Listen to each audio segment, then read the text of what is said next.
Pro-Chancellor Dr Jennifer Alexander, senior members of the University, graduates, ladies and gentlemen, good evening. I'd first like to start by expressing my thanks for being given an invitation to come and give this address. It is a real honour. Tonight I'm going to spend most of my time talking about you and reflecting on some of the things that you've obviously done and achieved, which is absolutely remarkable. But I think it's important for you to recognise that this is coming from somebody who not only has a tertiary education, but who's actually been in the workforce for 28 years in a government agency, in a law enforcement agency. And from the perspective of the people in my position, it is really, really important that you recognise just how valuable we think that you are and just how much we honour the achievements that you've reached. And I think that that's an important message to convey.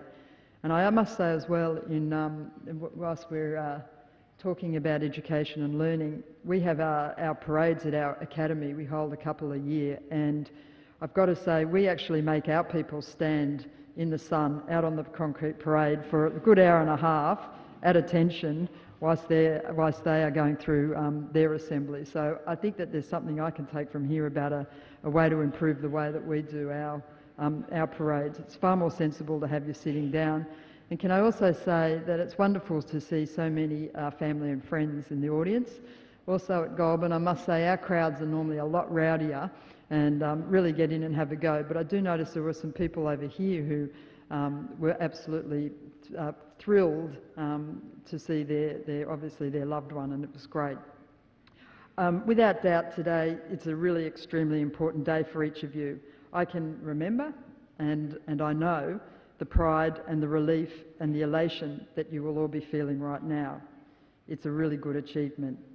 Very importantly, as I said before, it's so important to acknowledge the family and friends, because without you and without your support, I have no doubt that the achievements and the success of the graduates here would just not have occurred. The support you have given them is vital, and that support must continue. Completing a degree is a major milestone in a person's academic education, and each graduate here this evening has undertaken a long and disciplined road to receive their award. In any endeavour we pursue in life which takes a number of years to complete, there is bound to be challenges and obstacles, and also highlights and rewards. You've obviously dealt with some of those challenges and obstacles, and you've obviously done well. And remember that throughout your life, your career, whether it be in continuing education or the workforce, a path with no obstacles probably doesn't lead you anywhere. I remember the satisfaction I felt graduating several years ago. It's quite a few years ago now. It was a proud time. I was working full-time as a police detective in homicide whilst undertaking my studies. They were busy days and busy nights. I remember I would have to go to homicide scenes, murder scenes, and then come back to uni either in the day or the following evening to continue my studies. And I'm sure that there are many of you who have similar stories about working and completing an education at the same time. It's tough, but in an increasingly diverse and sophisticated workforce, tertiary qualifications and ongoing learning are enormously important. You have to keep your options open, and it's really important to also successfully contribute to your community. Let us remember, an investment in knowledge always pays the best interest. And just the other day I was reading an editorial actually in the Sydney Morning Herald. I haven't had time to verify much of it, but it is intuitively correct and consistent with other research. It was a study by Universities Australia that found that higher education levels deliver better workforce productivity. I think that's something that we probably recognise. But a person with a bachelor's degree is about 40% more productive than a Year 12 school leaver, and postgraduate qualifications push that up to about 59%. And it's been forecast by Skills Australia that a third of jobs will require a minimum bachelor's degree qualification in the future workplace. This highlights the significance of your achievement. Having your degree gives you a personal benefit, but it gives so many other benefits to so many others. Overwhelmingly, it is a public good, which allows you to choose how you can contribute to society. In the field of policing, we now have a tertiary qualification before a person can successfully attest as an operational police officer. We have come a long way in the New South Wales Police Force, and it's a good partnership now that we have with universities. And having been an operational police officer most of my career, I was surprised 2 years ago when our current police commissioner asked me to take on a role which was in a totally different area of policing. I was, at that point, enjoying my time as a region commander in the Central Metropolitan Region. It was busy, it was hard work, but that's exactly what I wanted to do. The role the Commissioner had for me, I would also find busy and rewarding, but in a completely different way. It wasn't an opportunity I was going to let pass up, but it was a change, it was something I had not sought, and it was going to mean a big difference, basically.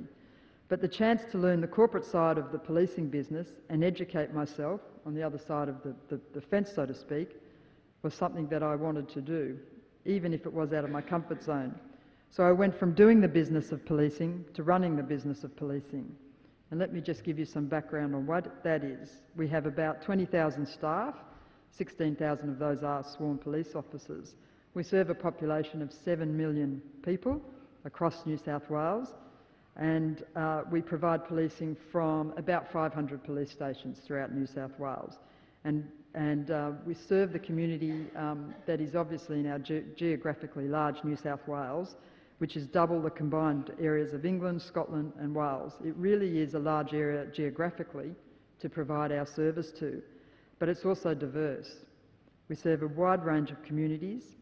We deal with people who speak in excess of 200 languages, and we have to have a workforce that is capable of dealing with those challenges.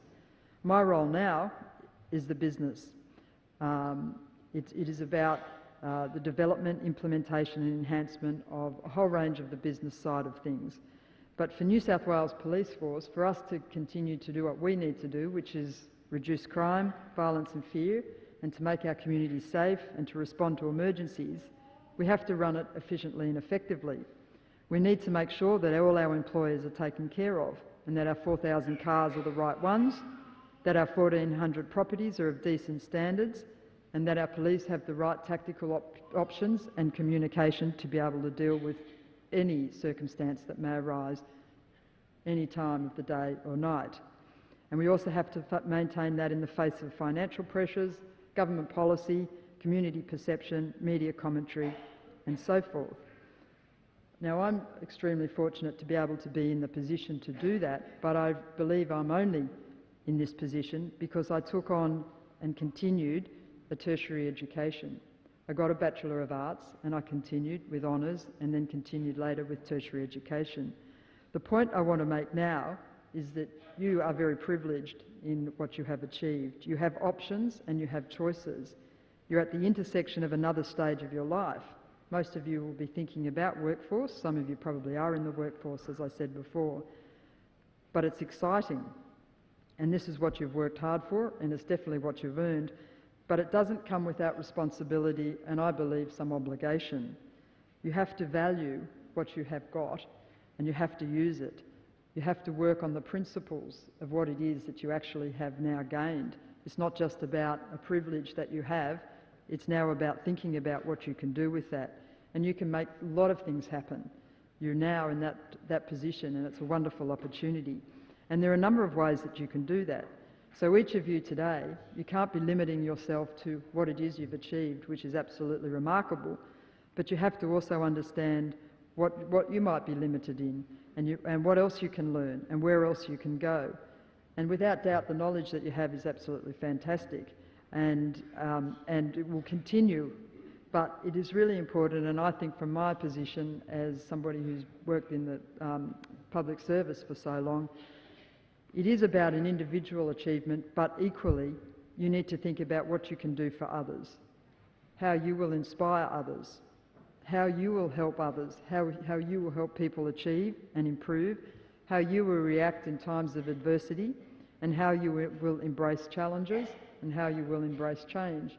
And I believe that your time here at the university, which you now so proudly finish off, has prepared you and equipped you to take that on.